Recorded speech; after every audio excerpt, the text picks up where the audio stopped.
আপনার কানে কেউ এসে বলেছে, সে যেই হোক যেই হোক যেই হোক, আপনার কানে এসে যদি কারুর নামে নিন্দা করেছে, তবে তাকে একটা প্রশ্ন প্রথম করবেন, এই যার নামে নিন্দা করছিস তুই নিজে চোখে দেখেছিস? ও যদি বলে হ্যাঁ দেখেছি, তবে দ্বিতীয় প্রশ্ন করবেন, আচ্ছা যার নামে তুই নিন্দা করছিস সেই নিন্দা শুনবার পর কি আমার কোনো উপকার হবে? আমার কি কোনো কল্যাণ হবে? দ্বিতীয় প্রশ্ন, যার নামে নিন্দা করছিস সেই নিন্দা শুনবার পর তোর কি কোনো মঙ্গল হবে? বল বল, যার নামে নিন্দা করে করে বেড়াচ্ছিস তোর কি কোনো মঙ্গল হচ্ছে? এই নিন্দা বাদ দিয়ে যদি একটু হরির নাম করতিস তাহলে তো কল্যাণ হয়ে যেত। তুই কি মঙ্গল করছিস বা আমার কানে যে প্রবেশ করাচ্ছিস তাতে কি কল্যাণ হচ্ছে? দ্বিতীয় প্রশ্নটা করবেন, দেখবেন উত্তর পাবেন না। তাহলে অবশ্যই তুই রাধে রাধে বলে এখান থেকে যা। যেই দিন নিন্দা বন্ধ করে দিবি সেই দিন আমার কানে এসে রাধে রাধে বলবি, আমি সেই দিন তোর সঙ্গে অনেক কথা বলবো। আজ তোর সঙ্গে কোনো কথা নেই, আরই বলো না গো রাধে রাধে।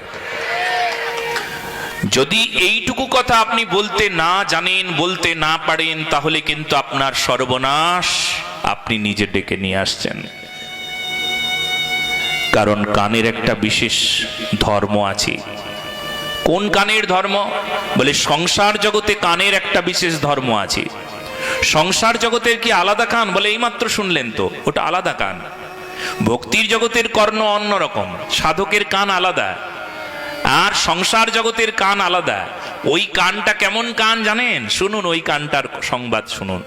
ওই কানটা না, ওই নিন্দা শুনতে শুনতে মজা লেগে যায়, খারাপ শুনতে শুনতে, অন্যের নিন্দা শুনতে শুনতে না আনন্দ বেশি জন্মায়।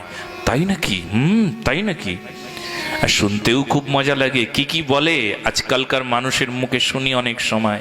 তাই আপনাদেরকে বলতে চাই, কারুর নামে কেউ নিন্দা করছে, দুই মহিলা একসঙ্গে হয়েছেন পাশাপাশি, এই ঘরের মানুষ ওই ঘরের মানুষ, ঘাটে গিয়ে কথা হচ্ছে, জানিস বউটা কত খারাপ জানিস?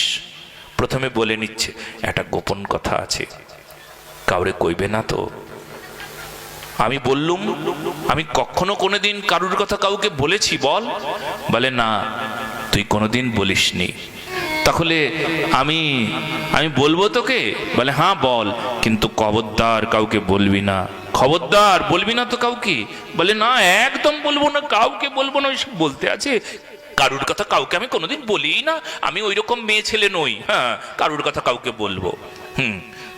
তুইও খুব ভালো, তুই কারুর কথা কাউকে বলিস না বল, তাই না? তাই না?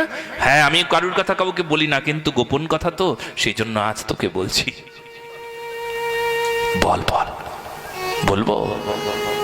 শোন, বউটা আছে না, এইরকম ঘটনা জানিস?